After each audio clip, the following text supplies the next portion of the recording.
차트 보면 알 텐데 다들 너무 바닥입니다. 급등이 몇 번 나와도 전혀 이상하지 않을 차트입니다. 차트는 다 준비가 됐습니다.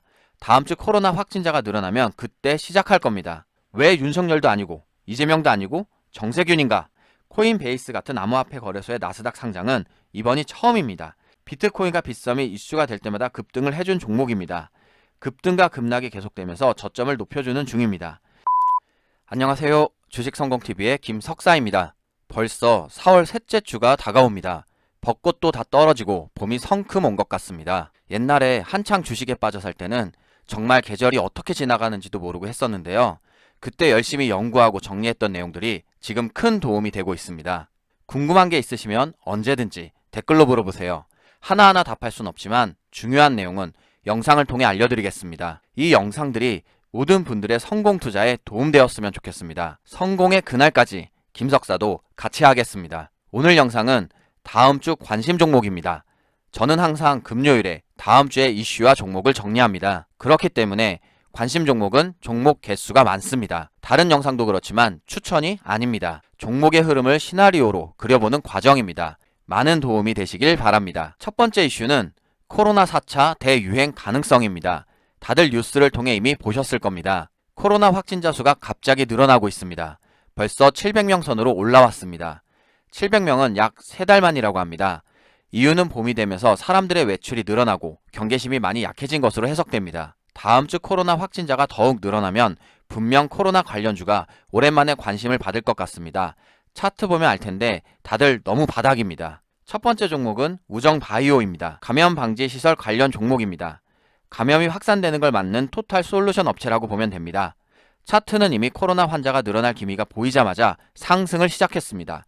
24% 가까이 상승하고 700명대 환자라는 뉴스가 나올 때 60일선에 안착했습니다. 저는 급등 나온 종목은 별로 안 좋아하는데요. 너무 바닥이라 급등 한번 나왔어도 이 정도면 괜찮아 보입니다. 바닥인 것은 주봉을 보면 한눈에 알 수 있습니다. 작년에 거의 15,000원까지 갔었는데요. 지금이 7,000원대이니까 거의 반토막 났습니다. 엄청난 바닥입니다. 급등이 몇 번 나와도 전혀 이상하지 않을 차트입니다. 두 번째 종목은 알서포트입니다. 코로나가 확산되면 알서포트를 빼놓고 생각할 수 없습니다. 알서포트는 원격 근무 관련주입니다. 다시 재택근무가 확산되면 알서포트가 곽강받을 가능성이 높습니다. 지금 보는 것은 알서포트 일봉입니다. 코로나 관련주들 오랜만에 보는데요. 못 보던 사이에 다들 고생이 많았네요. 알서포트는 올해 반등을 한 번도 못했다가 이번에야 반등 다음 반등을 보여줍니다. 알서포트 월봉도 보겠습니다. 이번 달 20월선을 딛고 저점을 잡아줬습니다. 차트는 다 준비가 됐습니다.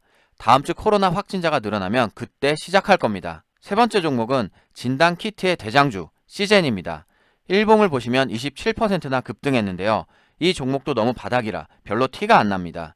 시젠의 급등은 코로나보다는 무상증자에 대한 기대감으로 보입니다. 공시를 잠깐 보겠습니다. 보통주 한 주에 신주 한 주 배당하는 무상증자를 결정했습니다. 또한 무상증자 절차가 마무리되는 대로 300억 원 규모의 자사주를 매입한다고 합니다.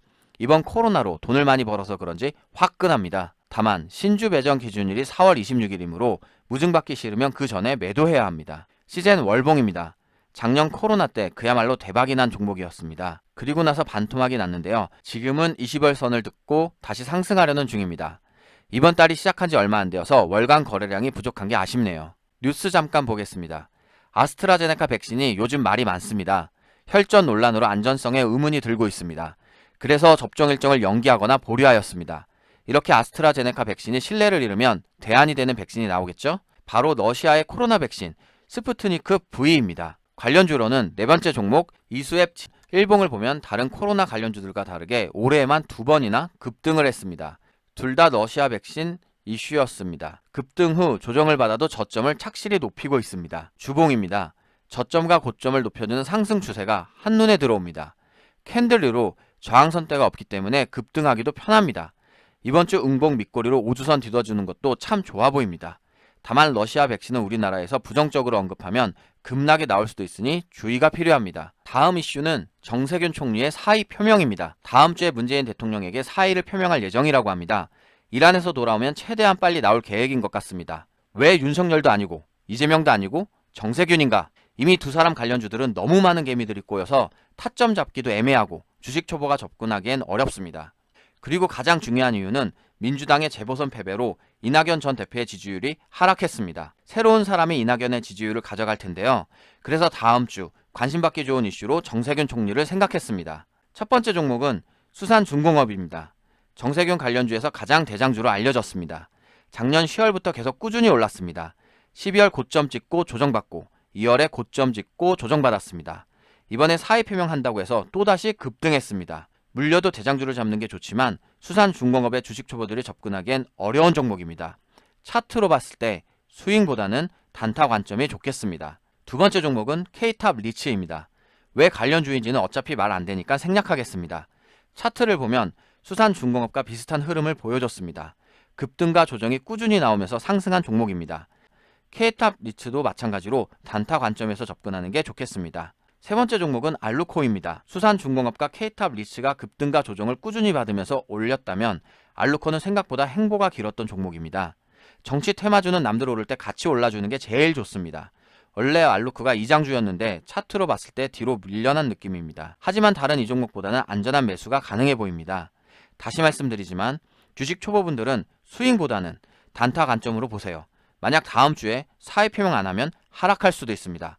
손절에 자신 없으면 꼭 공부로만 접근하시길 바랍니다. 지금 한국은 업비트의 미국 나스닥 상장이 이슈가 되고 있는데요.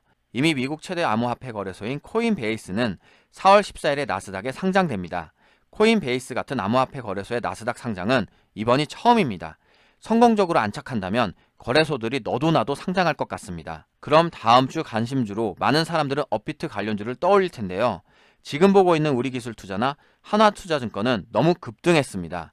스윙을 좋아하는 저는 이런 걸 보유자의 영역이라고 합니다. 단타는 가능하겠지만 스윙은 아니죠. 그래서 빗썸 관련주로 찾아봤습니다. 첫 번째 종목은 비덴트입니다. 예전에 다른 영상에서도 비덴트를 알려드린 적이 있습니다. JP모건의 빗썸 인수가 추진된다면 좋은 호재가 될 것이라고 했습니다. 그 후 약 20% 이상 상승했습니다. 하지만 우리기술투자에 비하면 오른 게 없다고 할 정도입니다. 다음 주에 코인베이스 상장이 이슈가 되면서 시장을 흔들 경우 봐야 하는 관심 종목입니다. 두 번째 종목은 T사이언티픽입니다. 원래 상호는 옴니텔이었습니다. 비덴트와 마찬가지로 빗썸의 지분을 갖고 있는 것으로 알려졌습니다. 차트를 보면 비덴트와는 다른 모습입니다. 빗썸 이슈로 급등이 한 번씩 나오기는 했지만 조금만 올라가도 매도 물량이 나오는 것으로 보입니다. 상대적으로 저점을 잘 잡아주는 게 안전해 보일 수는 있으나 먹을 건 별로 없을 수도 있습니다. 세 번째 종목은 위지트입니다. 위지트는 T사이언티픽의 모회사입니다. T사이언티픽보다는 위지트가 더 나아 보입니다. 비트코인과 빗썸이 이슈가 될 때마다 급등을 해준 종목입니다. 급등과 급락이 계속되면서 저점을 높여주는 중입니다. 급등할 때 적어도 30% 이상씩 상승했습니다. 지금은 다시 눌림목으로 보입니다. 만약 다음 주에 코인베이스 상장이 증시에 메가 이슈가 된다면 상승할 확률이 있습니다. 네 번째 종목으로 IOK도 있습니다. IOK는 비덴트의 관계사입니다. 일봉으로 보면 바닥에서 올라와서 옆으로 행보 중입니다. 조정을 거치고 나서 다시 상승할 확률이 있는 종목입니다. 한 가지 기억할 게 있습니다. 다음 주 관심 종목은 일정이 얼마 안 남았거나 차트가 급등한 종목들이 많습니다. 그래서 꼭 단타나 공부로 접근하시길 바랍니다. 손절 못하면 그냥 보기만 하세요. 말한 내용 외에도 다음 주 관심 종목으로 메타버스나 제약 바이오 관련주들이 있습니다. 너무 급등한 이슈는 빼느라 제외했습니다. 다른 영상을 통해 또 알려드리겠습니다. 구독과 알림 설정으로 남들보다 빠르게 종목 알아가시길 바랍니다. 영상이 마음에 들었다면 좋아요와 댓글로 알려주세요. 감사합니다.